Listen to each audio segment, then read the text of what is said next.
घुटना, कंधा या कमर, चाहे जैसा हो दर्द, डॉक्टर ऑर्थो आपको देता है दर्द से पूरी आजादी, एक भरपूर जिंदगी।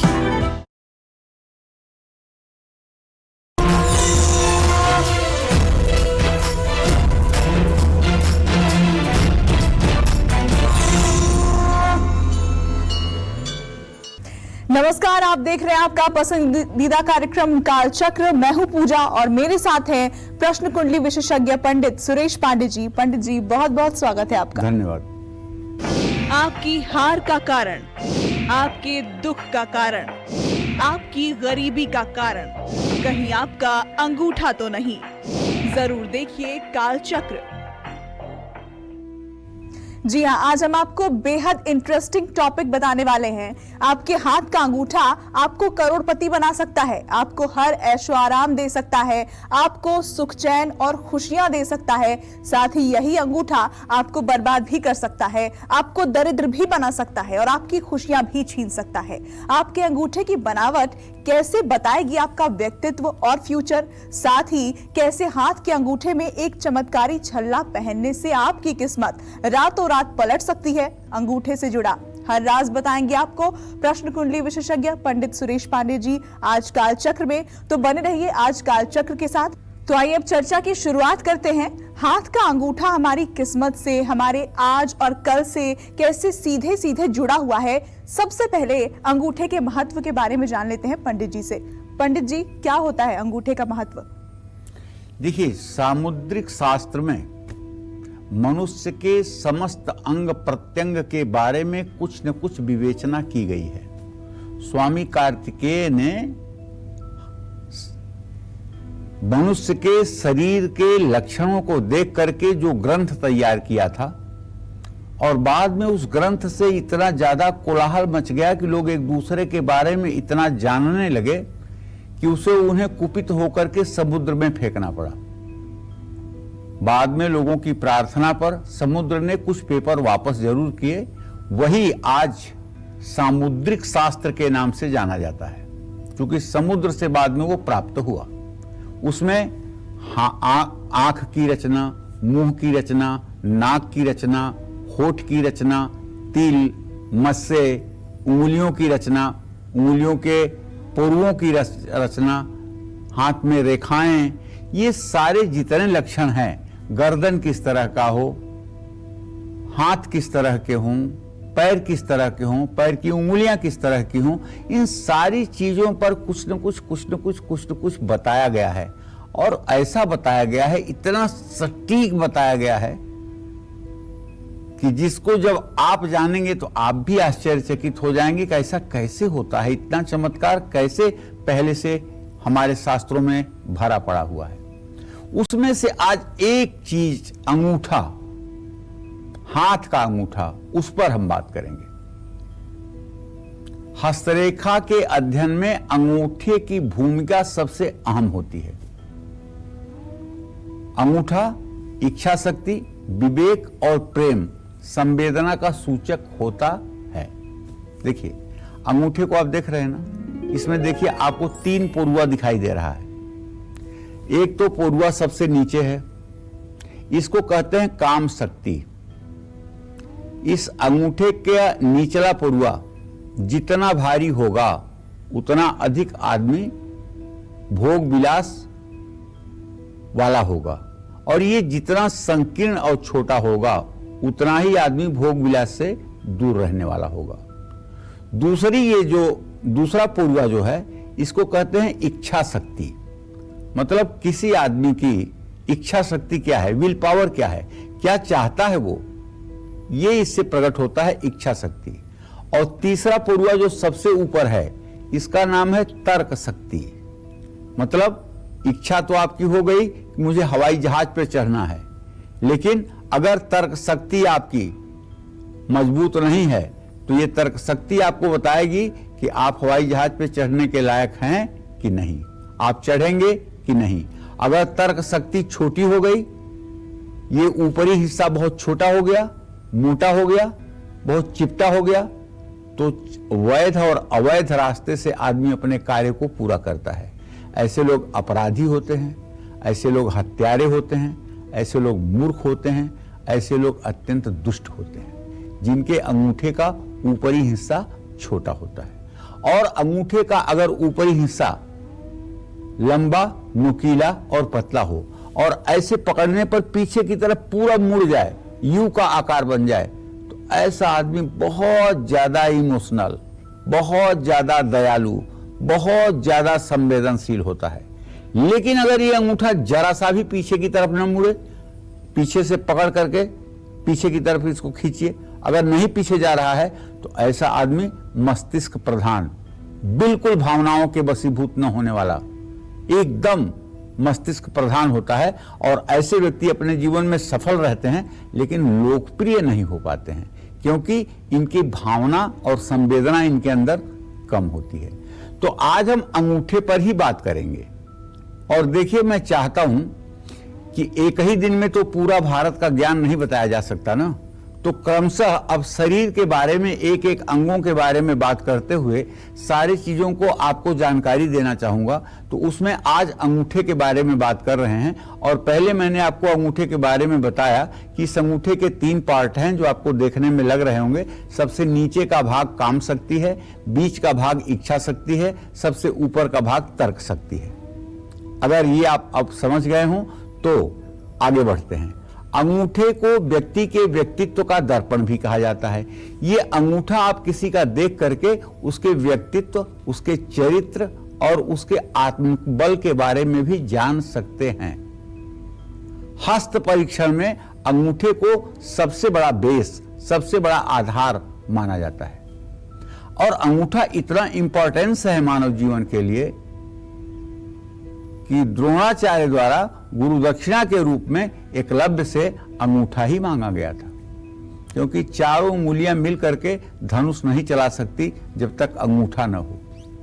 अंगूठा होगा तभी धनुष चलेगी। तो अंगूठा महत्ता को उजागर करता है। चिकित्सा शास्त्र के अनुसार अंगूठा मस्तिष्क का मुख्य बिंदु है। अगर आपको भी सरदर्द हो और आप सरदर्द से बिलबिला रहे हों, तो अंगूठे का जो सबसे ऊपरी पोरुआ है, ये वाला, यहीं आप 5 मिनट दबाने की कोशिश करिए। मैं पूरे दावे के साथ कहता हूं कि आपका सरदर्द ठीक हो जाएगा। यहां के एक्यूप्रेशर से तुरंत सरदर्द ठीक हो जाएगा। तो ये मस्तिष्क का कहीं ना कहीं से मुख्य सचेतक एक प्रकार का सिग्नल है। प्राचीन काल में भारत में नस नाड़ी चिकित्सा पद्धति थी। हमारे यहाँ सुश्रुत संहिता नाम की एक आयुर्वेद की बड़ी प्रसिद्ध पुस्तक है, जिसमें नाड़ी परीक्षण के लिए विधिवत विचार किया गया है। ये इड़ा पिंगला नाड़ी जो है, जो नाड़ियां हैं, अंगूठे के ठीक नीचे आप जाएंगे हाथ पर, अपने कलाई पर, तो यहीं अगर आप हाथ रखेंगे तो यहाँ फुदुकती हुई नसें आपको महसूस होंगी। इन नसों के बारे में सुश्रुत संहिता में लिखा हुआ है कि हंस की तरह चाल चलने वाली नाड़ी क्या कहती है, कौवा की तरह उछल उछल करके चलने वाली नाड़ी क्या कहती है, बगुले की तरह रुक रुक के चलने वाली नाड़ी क्या कहती है, कौन सी नाड़ी ज्वर, कौन सी नाड़ी किस रोग की वो सिग्नल बताती है, इसके बारे में वर्णन है। तो इसको नाड़ी शास्त्र कहते हैं। तो प्राचीन काल में भारत में नस और नाड़ी चिकित्सा करने वाले वैद्यगण अंगूठे के विश्लेषण से व्यक्ति के रोग और उसके निदान के बारे में निर्णय किया करते थे। आज भी तो डॉक्टर पल्स रेट नोट करने के लिए, भले वो वैद्य नहीं हैं, आपकी नाड़ी तो देखते हैं, पल्स रेट वहीं से तो नोट करते हैं। 1 मिनट में कितनी बार आपकी नाड़ी धड़क रही है, इसको वहीं से तो देखते हैं। तो जिस व्यक्ति का अंगूठा जितना सुविकसित, दृढ़ और सुगठित होता है, उस व्यक्ति में बौद्धिक और मानसिक विशेषता उतनी ही अधिक होती है। इसलिए अंगूठे का स्वस्थ होना, अंगूठे का विकसित होना व्यक्ति के व्यक्तित्व में 4 चांद लगाता है। इसके विपरीत अगर अंगूठा छोटा हो गया, कमजोर हो गया, पतला हो गया, दुर्बल हो गया, अविकसित हो गया, तो ऐसे व्यक्ति में ना तो बौद्धिक क्षमता होती है और ना ही नेतृत्व करने की क्षमता होती है। और ऐसा व्यक्ति एक सामान्य सी जिंदगी पूरे जीवन जीते रह जाता है। कभी वो समाज में इस लायक नहीं बन पाता है कि समाज उसको याद रखे उसके न रहने पर भी। तो चलिए चर्चा को आगे बढ़ाते हैं। और अंगूठे का संबंध किस ग्रह से होता है? अंगूठे में ऐसी कौन सी शक्तियां हैं जो उसको और भी ज्यादा खास बना देती हैं? जानते हैं इस बारे में। पंडित जी बताइए। देखिए, मनुष्य का जो अंगूठा है ना, वो प्रकृति ने इस तरह से बनाया है कि वो बाकी उंगलियों के विपरीत दिशा में कार्य करने में भी सक्षम होता है। यही वो शक्ति है जो आत्मिक या मौलिक बल का संकेत देती है। नवजात बच्चों की इच्छा शक्ति नहीं होती, वो पूरी तरह अपनी मां या पालनहार पर निर्भर रहते हैं। इस दौरान उनका अंगूठा बंद मुट्ठी में उंगलियों से ढका रहता है। आप छोटे बच्चे को देखिएगा ना, उसका अंगूठा इन 4 उंगलियों के अंदर होता है, और ज्यों-ज्यों बच्चा बड़ा होता है त्यों-त्यों ये अंगूठा बाहर निकलना शुरू कर देता है। तो अंगूठे की जड़ को ब्रह्म तीर्थ कहा गया है। इसको, ये जो नीचे वाला भाग है, ये ब्रह्म तीर्थ कहा गया है। पितरों को तर्पण करने के लिए अंगूठा ही काम आता है। दक्षिण दिशा को पितरों की दिशा माना गया है। हमारे दाहिने हाथ का अंगूठा भी दक्षिण दिशा में ही स्थित है। अंगूठा शुक्र ग्रह से भी जुड़ा है। आप कहेंगे कैसे? तो ये देखिए, ये नीचे का जो भाग है ना, ये शुक्र ग्रह का भाग है। ये शुक्र पर्वत है। जिन लोगों का ये भाग दबा हुआ होता है, पिलपिला होता है, पिचपिचा होता है, ऐसे लोग नपुंसक और शारीरिक अक्षम लोग होते हैं। और जिनका ये भाग बहुत उठा हुआ और बहुत मजबूत और जरा सा भी दबाने पर नहीं दबने वाला होता है, मतलब प्रेशर करके भी आप न दबा पाएं, तो ऐसे लोग निसंतान होते हैं। ऐसे लोगों के अंदर भी कमी होती है।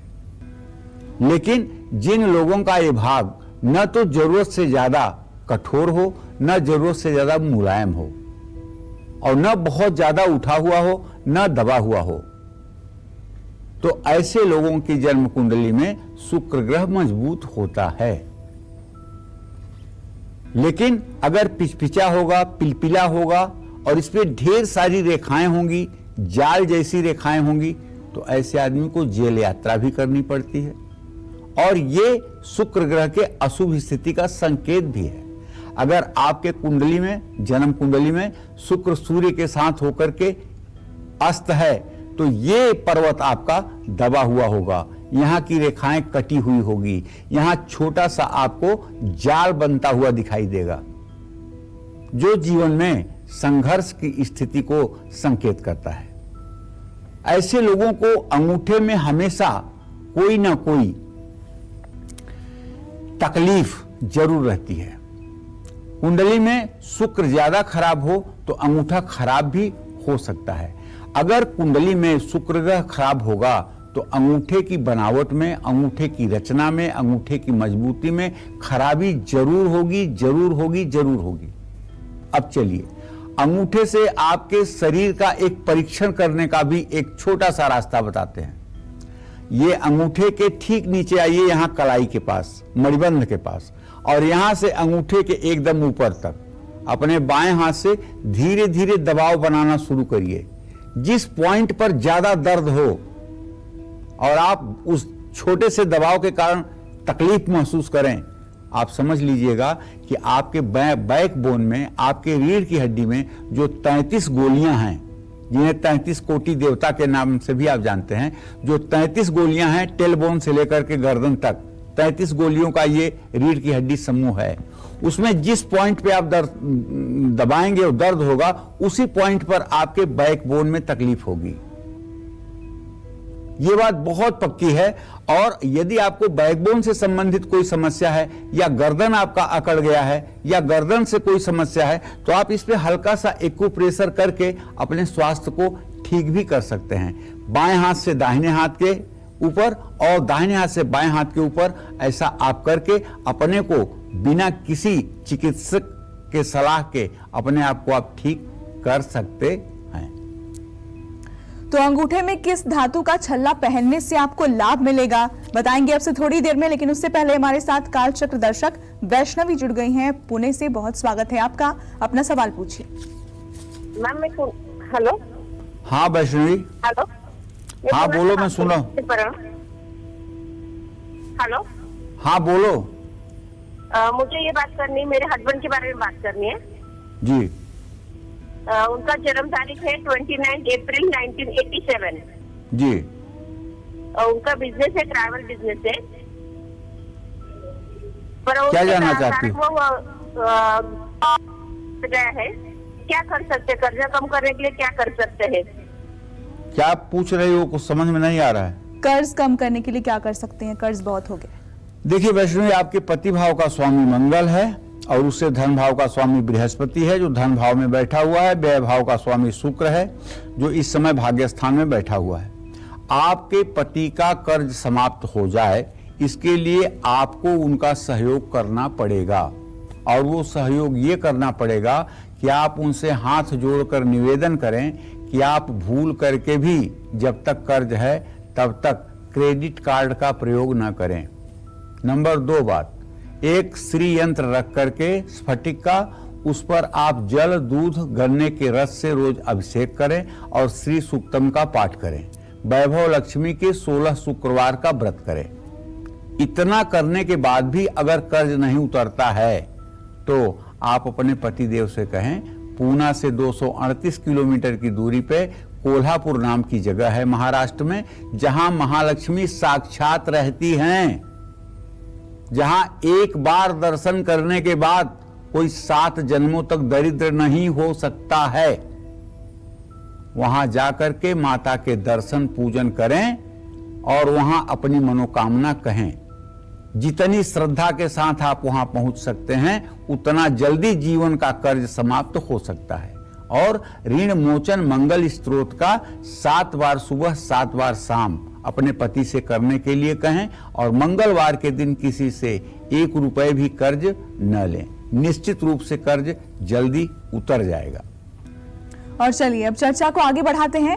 हाथ के अंगूठे में किस धातु का छल्ला पहनने से 6 बड़े लाभ मिल सकते हैं, आइए जानते हैं इसके बारे में पंडित जी से। पंडित जी, 6 बड़े लाभ अगर चाहिए हो तो किस धातु का छल्ला हाथ के अंगूठे में पहना जाए? देखिए, हाथ के अंगूठे में चांदी का छल्ला पहनने से मानसिक तनाव दूर हो जाता है। आपने देखा है बीच वाली उंगली में यहां लोहे का छल्ला अक्सर लोगों को आपने पहनते देखा होगा। पंडित जी लोग बताते हैं कि शनि आपका खराब है, एक नाव के कील का छल्ला या घोड़े के नाल का छल्ला आप अपने दाहिने हाथ की बिचली उंगली में धारण कर लीजिए। भाई क्यों ये लोहे का छल्ला बिचली उंगली में ही क्यों, इसमें क्यों नहीं, इसमें क्यों नहीं, और लोहा जैसी कठोर धातु का ही क्यों? वो इसलिए कि ये बीच वाली उंगली जो है सबसे बड़ी उंगली होती है और सबसे ग्रहों में दूरी पर शनि है। ये शनि की उंगली है और ये शनि का मूल है। और शनि का मूल जो है ये मूलाधार चक्र है। मूलाधार चक्र जो है शरीर में गुदा मार्ग का प्रतिनिधित्व करता है, रेक्टम का प्रतिनिधित्व करता है। जिन लोगों को पाइल्स, बवासीर, भगंदर, फेस्टुला जैसे रोग होते हैं उनके लिए यहां एक्यूप्रेशर करने का विधान बनाया गया है। तो जब लोहे का छल्ला पहना जाता है और इस पॉइंट पे एक्यूप्रेशर होता है तो पाइल्स, बवासीर, भगंदर, फेस्टुला जैसे रोग अगर हैं भी तो ठीक हो जाते हैं, अगर नहीं है तो नहीं होता है। इसलिए लोहे का छल्ला यहां पहनाया गया है। लेकिन अंगूठे में चांदी का छल्ला क्यों पहनाया जाता है? क्योंकि ये आपके इच्छा शक्ति और तर्क शक्ति से भी संबंधित है, इसलिए यहां इतनी कठोरता की आवश्यकता नहीं है। चांदी का संबंध चंद्रमा और शुक्र दोनों ग्रहों से है, ठीक है। और ये चंद्रमा और शुक्र दोनों के लगभग लगभग संयोग एक ही जैसे होते हैं। जैसे मैं आपको बताऊं 70 से 80% लोग जो होते हैं वो ऐसे होते हैं कि पानी अगर उनको सूट करता है तो निश्चित रूप से वो हर क्षेत्र में सुखी रहते हैं। और कुछ लोग ऐसे होते हैं जो पानी का बहुत कम यूज करते हैं और पानी से जैसे वो डरते हैं, नहाते समय भी उन्हें गर्मी के दिनों में भी हल्का सा गुनगुना पानी चाहिए। ठंडे पानी से गर्मी के दिनों में भी नहीं नहा पाते हैं, तो ऐसे लोगों का कहीं न कहीं से चंद्र दूषित होता है। तो चांदी का प्रयोग करने से शरीर ठंडा रहता है, क्योंकि चांदी एक शीतल धातु है। हमारे शरीर की रोग प्रतिरोधक क्षमता को क्या बढ़ाता है? चांदी। एकाग्रता और आत्मविश्वास में वृद्धि कौन करता है? चांदी। जिन लोगों का वैवाहिक जीवन ठीक नहीं है, उनको चांदी का छल्ला अपने अंगूठे में पहनना चाहिए, चाहे पुरुष हो चाहे स्त्री। और हाँ, अगर आप पुरुष हैं तो चांदी का चेन आप धारण कर सकते हैं। शुक्र को मजबूत करने के लिए भी अंगूठे में चांदी का छल्ला पहना जाता है। तो जिन लोगों का अंगूठा लंबा होता है वो किस तरह के लोग होते हैं, ऐसे लोगों का नेचर और फ्यूचर कैसा होता है, आइए जानते हैं इस बारे में। पंडित जी बताएं। देखिए, जिस जातक का अंगूठा उंगलियों से नजदीक से जुड़ा हुआ होता है, मतलब इसका डिस्टेंस थोड़ा कम होता है, वो मंदबुद्धि होते हैं, लालची होते हैं। पहली उंगली यानी तर्जनी, अगर तर्जनी से ये अंगूठा ज्यादा दूरी पर है तो व्यक्ति तीव्र बुद्धि का मालिक होगा, दूरदर्शी होगा। ऐसे अंगूठे वाले कुछ व्यक्तियों में धन ज्यादा खर्च करने की प्रवृत्ति पाई जाती है, और जिसका अंगूठा ज्यादा लंबा होगा वो भावुक नहीं होता, बल्कि उसमें हठ की प्रवृत्ति ज्यादा होती है। लेकिन ऐसे व्यक्ति के हाथ में अगर मस्तिष्क रेखा अच्छी हो तो वो कुशल शासक भी होता है। अब देख लीजिए, ये 3 रेखाएं आपको हाथ में दिखाई दे रही हैं मेरे, जिसमें ये बीच वाली जो रेखा है ना, यही है मस्तिष्क रेखा। ये मस्तिष्क रेखा अगर सीधी सपाट जा रही है तो आदमी एकदम निश्चल, पवित्र हृदय वाला, किसी प्रकार का छल कपट न करने वाला, देवता के समान आचरण करने वाला होता है। लेकिन अगर ये रेखा जीवन रेखा को घेर कर नीचे की तरफ जा रही हो तो ऐसा आदमी हर बात को अपने दिल पर लेने वाला और छोटी छोटी बातों में आत्महत्या का प्रयास भी करता है। लेकिन अगर ये रेखा थोड़ा सा कर्व होकर के चंद्र पर्वत की तरफ नीचे जाए तो ऐसा आदमी छोटी छोटी बातों पे गुस्सा करने वाला, क्रोध करने वाला, क्रोध में हिंसक होने वाला होता है।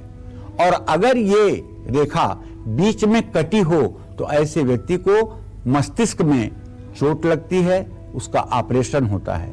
और अगर इस पे जाल बना हुआ हो तब तो निश्चित है न्यूरो का प्रॉब्लम होना ही होना है, ऐसे व्यक्ति को मानसिक रोग होना ही होना है।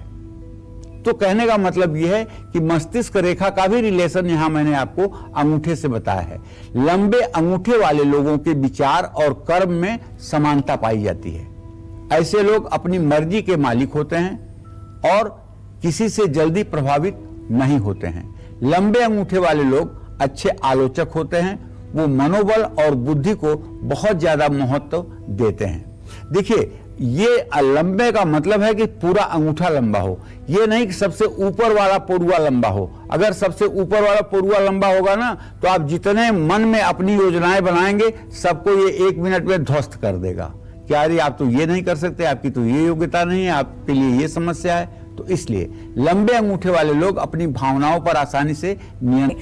हाथ के अंगूठे को हल्के में ना ले, क्योंकि हाथ का अंगूठा ही है जिससे आपका बैंक बैलेंस, आपके जीवन में प्रॉपर्टी, ऐशो आराम का सुख सीधे सीधे जुड़ा हुआ है।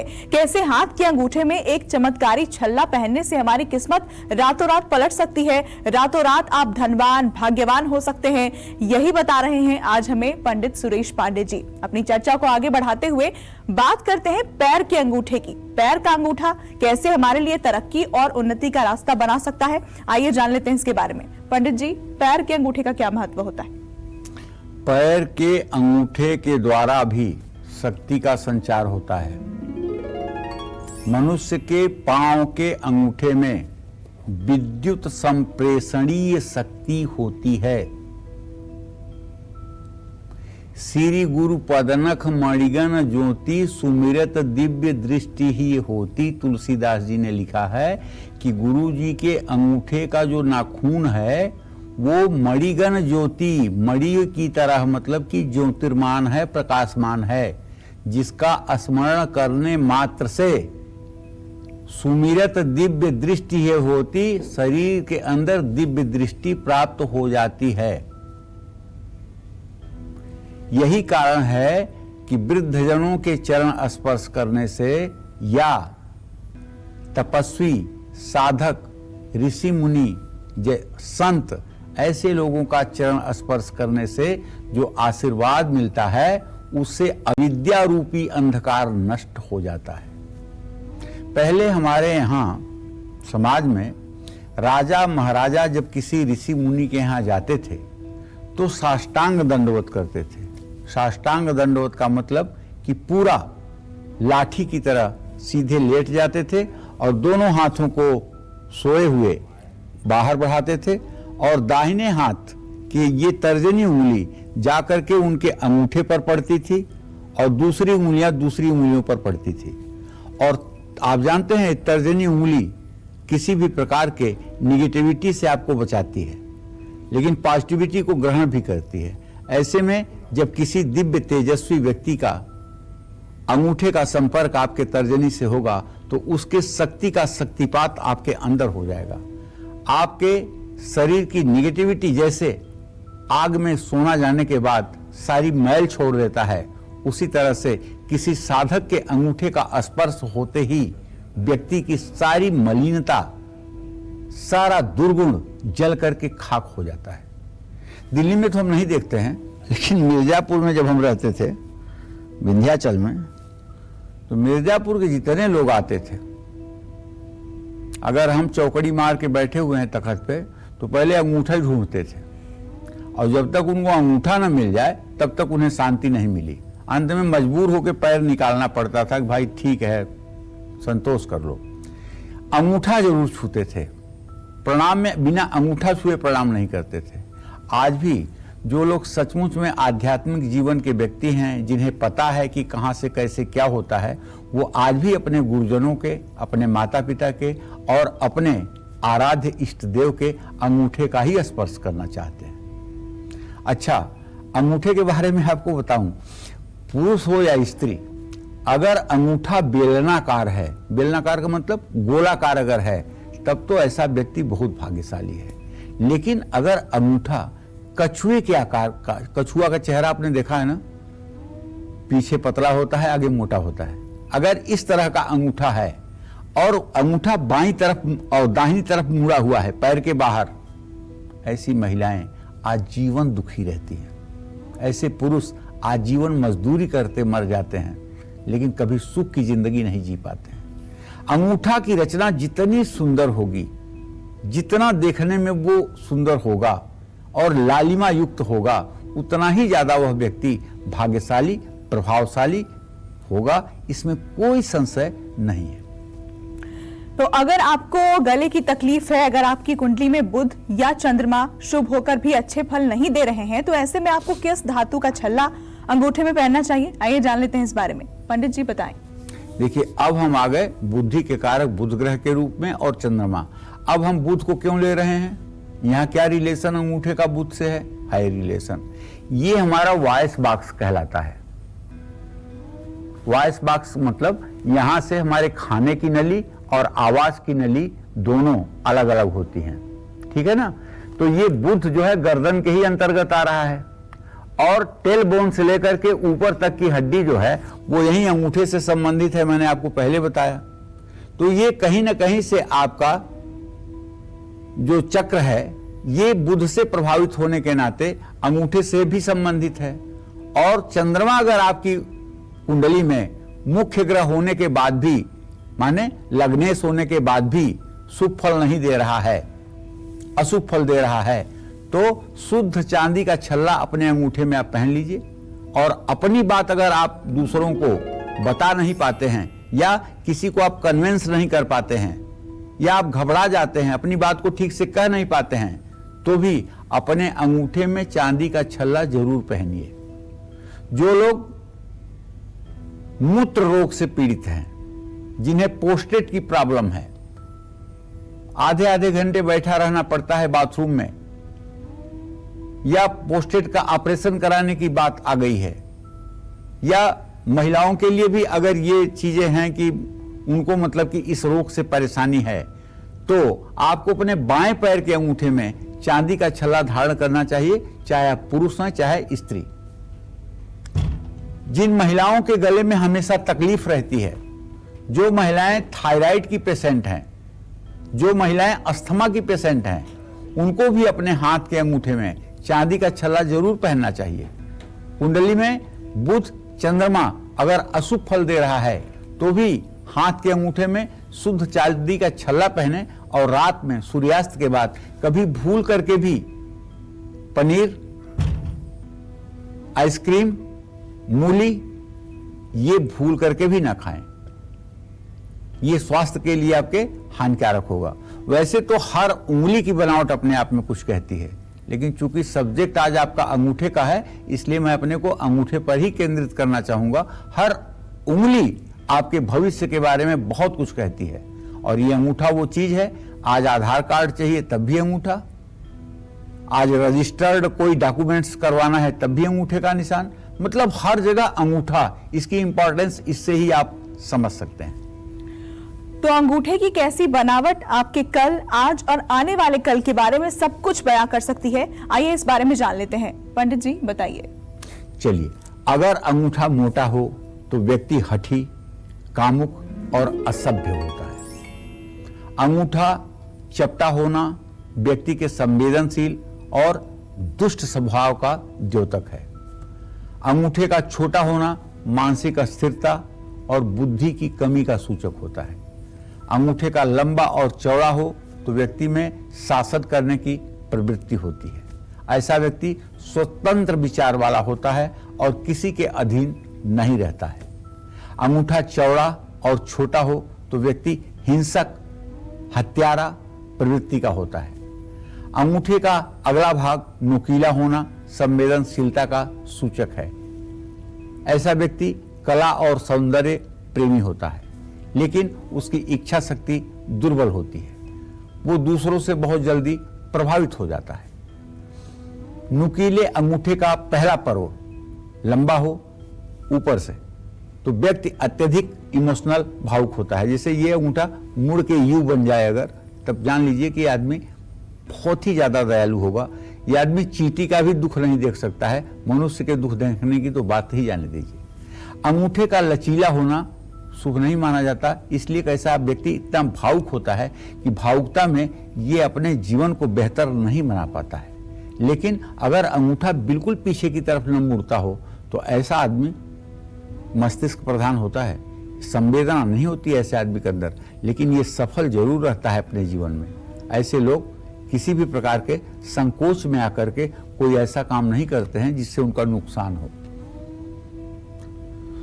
तो जिसका अंगूठा लचीला होता है उसका जीवन अनिश्चितता से भरा होता है, क्योंकि ऐसे लोग कब कहां रोने लगेंगे, कब कहां भावुक हो जाएंगे, कब कहां फिसल जाएंगे, कुछ कहा नहीं जा सकता। इसलिए अंगूठे का थोड़ा सा मुड़ना और थोड़ा सा टाइट रहना अच्छा होता है। बहुत ज्यादा मुड़ना भी अच्छा नहीं होता और बहुत ज्यादा एकदम टाइट होना भी अच्छा नहीं होता। आप, मुझे विश्वास है, अपने अंगूठे को देख रहे होंगे। तो अंगूठे से लगाया कैसा तिलक कैसे रखेगा आपको सेहतमंद, दिलाएगा मान सम्मान और रुका हुआ पैसा, आइए इस बारे में जान लेते हैं। पंडित जी बताएं। देखिए, हमारे यहाँ तिलक लगाने की भी बहुत विधा है। शास्त्रों में लिखा गया है कि देवी देवताओं को तिलक आप कैसे लगाएंगे? अनामिका उंगली से। ये देखिए अनामिका उंगली है, ये सूर्य की उंगली है और इसका ऊपरी पौरुआ जो है एक तरह से बहुत ही पवित्र माना जाता है, तो इससे देवताओं को तिलक लगाते हैं। लेकिन आपका अंगूठा चूंकि अपार शक्तियों से भरा हुआ है, अंगूठा न सिर्फ मन और मस्तिष्क के बारे में बताता है, अंगूठा न सिर्फ ग्रहों के शुभ अशुभ प्रभाव का संकेत देता है, बल्कि अंगूठे से तिलक लगाना भी बहुत फायदेमंद है। कैसे, ये जान लीजिए। अंगूठे में शुक्र ग्रह होता है जो अच्छी सेहत और धन का प्रतीक है, वैभव का प्रतीक, विलासिता का प्रतीक है। आपके घर पर कोई बीमार है और उसे चंदन का तिलक अंगूठे से माथे पर लगाया जाए तो जल्द ही ठीक हो जाता है। जब भी कोई लड़का विवाह के लिए मंडप में जाता है तो लड़की का पिता हल्दी अपने अंगूठे में लगा करके पहले 4 बार हल्दी से तिलक करता है, फिर 5वें बार उस पर अक्षत चिपकाता है। अंगूठे से ही तिलक किया जाता है, लेकिन देवताओं का तिलक अनामिका उंगली से किया जाता है और मोक्ष के अधिकारी लोग अंगूठे का तिलक अपने माथे पर करते हैं। कोई सफलता प्राप्त करनी है या कहीं आपका धन फंसा हुआ है तो अंगूठे से माथे पर तिलक लगाने से धन वापस मिल जाता है। अरे छोड़िए धन की भी बात, मैं दावे के साथ कहता हूं कि जो लोग अंगूठे से नित्य अपने माथे पर तिलक करते हैं उन्हें मोक्ष प्राप्त होता है। वो कभी गंदगी के मार्ग पर चल ही नहीं सकते। अंगूठे से तिलक लगाने पर सभी प्रकार की भौतिक सुख सुविधाएं आपके चरणों में होती हैं। अंगूठे से तिलक लगाने पर व्यक्ति स्वस्थ रहता है और आर्थिक रूप से मजबूत रहता है। अंगूठे से तिलक लगाने पर मान सम्मान में वृद्धि होती है। अंगूठे से तिलक लगाने पर व्यक्ति कभी कुमार्ग का आचरण नहीं करता है। चाहे किसी का राज तिलक हो या विजय तिलक हो, हमेशा अंगूठे से ही तिलक लगाने की परंपरा है। कस्तूरी तिलकम ललाट पटले वक्षस्थले कौस्तुभम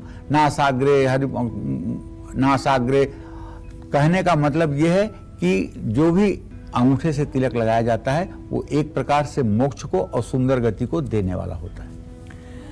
तो दाहिने हाथ में चांदी का छल्ला पहनने से आपको कौन कौन से फायदे हो सकते हैं, किन बीमारियों से आपको राहत मिल सकती है, आइए इस बारे में भी जान लेते हैं। पंडित जी बताइए। देखिए, सबसे पहले मैं आपको बताना चाहूंगा कि दाहिने हाथ में चांदी का छल्ला पहनने से जो फायदा होता है वो ये है, दाहिने और बाएं हाथ की उंगलियों में चांदी का छल्ला पहनने से हमारे शरीर और दिमाग पर अलग अलग इफेक्ट पड़ता है। जैसे दाहिने हाथ की तर्जनी उंगली में चांदी का छल्ला पहनने से क्रोध नियंत्रित हो जाता है। ये बृहस्पति की उंगली है। शुक्र और चंद्रमा का यहाँ पर धातु होने से क्रोध नियंत्रित होता है, मन शांत रहता है। दाहिने हाथ की बीच वाली उंगली में चांदी का छल्ला पहनने से नर्वस ब्रेकडाउन नहीं होता है। ऐसे लोग डिप्रेशन के शिकार अगर हैं तो बचते हैं। दाहिने हाथ की अनामिका उंगली में चांदी का छल्ला पहनने से खून साफ होता है, रक्त संबंधित बीमारियां ठीक होती हैं और शरीर में विषैले तत्व टॉक्सिन आपके शरीर से बाहर हो जाती है और यूरिनरी ट्रैक इन्फेक्शन नहीं होता है। दाहिने हाथ की सबसे छोटी उंगली में, ये बुध वाली उंगली, इसमें चांदी का छल्ला पहनने से एंजाइटी बिल्कुल नहीं होती है। बात कर लेते हैं बाएं हाथ की। बाएं हाथ में चांदी का छल्ला पहनने से आपको कौन कौन से फायदे हो सकते हैं, किन बीमारियों से आपको राहत मिल सकती है, इस बारे में जान लेते हैं। पंडित जी बताएं। देखिए, अब मैं आपको ये बताना चाहूंगा कि बाएं हाथ में चांदी का छल्ला पहनने से क्या फायदा होता है। बाएं हाथ की तर्जनी उंगली में, तर्जनी देखिए इसी को कहते हैं, इसको अंग्रेजी में तो इंडेक्स फिंगर कहते हैं, हिंदी में कहते हैं तर्जनी। लक्ष्मण जी कहते हैं परशुराम से कि यहाँ कोई घिया तोड़ी नहीं है कि आप तर्जनी उंगली दिखा देंगे तो वो मर जाएगी। आज भी ये इतनी बड़ी बात तुलसीदास जी ने लिखा है, यहाँ कुम्हड़ बतिया को नाही जे तर्जनी देख मर जाही। आज भी सीताफल हो या घिया हो, अगर उसका फूल लगा हुआ है, उसका छोटा सा फल लग रहा है और इस उंगली को ले जा करके वहाँ आधा मिनट आप दिखा दीजिए तो दूसरे दिन सूख जाएगा। सही में इसमें इतना मैग्नेटिक रेज होता है कि उसे वो बर्दाश्त नहीं कर पाता। तो बाएं हाथ में चांदी का छल्ला पहनने से इम्यून सिस्टम, रोग प्रतिरोधक क्षमता बढ़ती है। आज वही तो चाहिए कोरोना काल में, रोग प्रतिरोधक क्षमता रहेगी तभी आप रोग से बचेंगे और शरीर में हर समय ताजगी और स्फूर्ति महसूस होगी। बाएं हाथ की ये मिडिल फिंगर जो है, जिसको मध्यमा कहते हैं, इस उंगली में चांदी का छल्ला पहनने से शरीर में एसिडिटी, गैस बिल्कुल नहीं बनती है, क्योंकि शनि ना यही गंदा ग्रह है। किसी भी व्यक्ति को अगर एसिडिटी और गैस की प्रॉब्लम है तो इसका मतलब कि उसका शनि खराब है। जो भी हम खाते हैं उसके पोषक तत्व शरीर को लगने लगते हैं। तो बाएं हाथ की अनामिका, जिसको आप रिंग फिंगर भी कहते हैं, शादी की अंगूठी जिस उंगली में पहनी जाती है, इसमें अगर चांदी का छल्ला पहन लिया जाए तो इससे ब्लड सर्कुलेशन आपका ठीक रहता है। हाई और लो दोनों प्रकार के ब्लड प्रेशर में ये फायदेमंद है और हार्मोन्स को भी ये नियंत्रित करता है, एंडोक्राइन सिस्टम को भी मजबूत करता है। यहाँ तक कि आपका पेनक्रियाज जो है वो अगर बार बार आपको डिस्टर्ब कर रहा है, तो यहाँ छल्ला पहन के आप पेनक्रियाज को भी एक्यूप्रेशर दे सकते हैं। बाएं हाथ की छोटी उंगली में, कनिष्ठिका में, स्मॉल फिंगर जिसको कहते हैं, चांदी का छल्ला धारण करने से मेटाबॉलिक सिस्टम अच्छा रहता है, और जब ये सिस्टम अच्छा रहता है तो आदमी के चेहरे पर आत्मविश्वास अपने आप दिखाई देता है। और अब बात करते हैं अंगूठे के पोर की। अंगूठे के पोर की कैसी बनावट आपका नेचर और फ्यूचर दोनों बता सकती है, आइए इस बारे में जान लेते हैं। पंडित जी बताइए। देखिए, हथेली की ओर से अंगूठा 3 भागों में विभाजित रहता है। पहले ही शुरू में ही मैंने आपको बताया, जिन्हें कहते हैं पोर, पोरुआ। पहले पोर का नाखून से चिपका रहना होता है, ये सबसे ऊपर वाले भाग को कह रहा हूं, इसे कहते हैं तर्क शक्ति। मध्य का भाग है इच्छा शक्ति, और सबसे नीचे का भाग है काम शक्ति।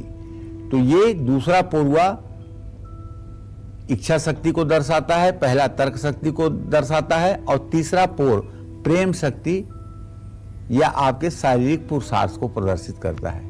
जिन लोगों के अंगूठे का पहला पोरू दूसरे पोरू से बड़ा होता है, उनमें प्रबल इच्छा शक्ति होती है। ऐसे लोग तर्क की अपेक्षा इच्छा पर ज्यादा बल देते हैं। ऐसे लोग अपने निर्णय से दूसरों का हस्तक्षेप पसंद नहीं करते हैं। जिन लोगों के अंगूठे का दूसरा पोरुआ बड़ा होता है और पहला पोर छोटा होता है, ऐसे लोगों में तर्क शक्ति प्रबल होती है। ऐसे लोग हर बात को तर्क की कसौटी से जांचना चाहते हैं। जिन लोगों के अंगूठे के पहले और दूसरे पोरुए बराबर होते हैं, ऐसे लोग सफल जीवन व्यतीत करने वाले होते हैं। कार्यों में तर्क शक्ति और इच्छा शक्ति के बल का सफल होना संकेत है। अंगूठे का तीसरा भाग शुक्र पर्वत से जुड़ा हुआ होता है। जिन लोगों के अंगूठे का तीसरा भाग लालिमा युक्त और सुंदर होता है, उनका वैवाहिक जीवन सुखी होता है। जिनका ये क्षेत्र दबा हुआ होता है, पिचपिचा होता है, पिलपिला होता है, ये लोग निराशावादी भी होते हैं, जीवन में सुख भी नहीं मिलता है और संतान सुख से भी वंचित होते हैं। तो आपके घर में कौन सा बर्तन हो रहा है इस्तेमाल, कैसे बर्तन आपकी किस्मत संवार सकते हैं और कैसे बर्तन आपकी किस्मत को बिगाड़ सकते हैं, जानते हैं इस बारे में पंडित जी से। पंडित जी बताइए। देखिए, अब सचमुच बात तो ये है ना कि बर्तन जो होता है जिसको आप प्रयोग करते हो अपने जीवन में, वो आपके भाग्य को बहुत कुछ कह देता है। तांबे के बर्तन पर जो है सूर्य और मंगल का आधिपत्य होता है। चांदी के बर्तन का अधिपति चंद्रमा है। पीतल और सोने के बर्तनों में सूर्य का आधिपत्य है, बृहस्पति का भी आधिपत्य है। लोहे के बर्तन पर शनिदेव का आधिपत्य है और बुध ग्रह का आधिपत्य कांसे के बर्तन पर है। इसी तरह से एल्यूमिनियम के जो बर्तन होते हैं उस पर राहु केतु का आधिपत्य है। हम जिस धातु के बर्तन में भोजन बनाते हैं या भोजन करते हैं, उसका असर उन ग्रहों पर भी अच्छा या बुरा पड़ता है। जिस व्यक्ति की चंद्रमा की दशा चल रही हो या जिसकी कुंडली में चंद्रमा अशुभ स्थिति में है, उनको चांदी के बर्तन का इस्तेमाल जरूर करना चाहिए। सूर्य और मंगल की दशा आने पर व्यक्ति का आत्मविश्वास गिर जाता है। ऐसे व्यक्ति को तांबे के बर्तन में पानी भर करके पीना चाहिए। जिन लोगों की एकाग्रता कमजोर है, जिनको बहुत तनाव रहता है, ऐसे लोगों को कांसे के बर्तन में ऐसी चीजों का सेवन करना चाहिए जो खट्टी ना हो, जैसे खट्टा फल, टमाटर, सिरका डालकर कोई बनी हुई चीज। ऐसे लोगों के जीवन में सुख का अभाव होता है। ऐसे लोगों को पीतल के बर्तन का इस्तेमाल जरूर करना चाहिए, लेकिन ध्यान रखिए, राहु केतु के अशुभ प्रभाव से बचने के लिए भूल करके भी एल्यूमिनियम के बर्तन का इस्तेमाल ना करें। और मैं अपने सभी दर्शकों से हाथ जोड़कर निवेदन करना चाहूंगा कि आप अपने घर में एक भी एल्यूमिनियम का बर्तन ना रहने दें। ये दरिद्रता का सबसे बड़ा कारण है। स्टील के बर्तन कहीं से भी हानिकारक नहीं है। मिट्टी के बर्तन भी ग्रहों की शुभता के लिए अच्छे हैं। लोहे की कढ़ाई में सरसों के तेल में अगर आप सब्जी पका करके खाइए तो इससे आपका शनि मजबूत होगा। प्लास्टिक के बर्तनों में कभी किसी प्रकार का भोजन नहीं करना चाहिए। ये ना सिर्फ सेहत के लिए हानिकारक है, बल्कि भाग्य को भी कमजोर करता है। जय मां विंध्यवासिनी। पंडित जी बहुत बहुत धन्यवाद आपका। और हम उम्मीद करते हैं कि आपको आज का हमारा ये विषय बहुत पसंद आया होगा। कल फिर एक नए विषय और आपकी परेशानियों को दूर करने के लिए ढेरों उपाय लेकर आएंगे हम पंडित सुरेश पांडे जी के साथ। तब तक के लिए कालचक्र की पूरी टीम को दीजिए इजाजत, लेकिन देश दुनिया की तमाम अहम खबरों के लिए आप देखते रहिए न्यूज़ 24। नमस्कार।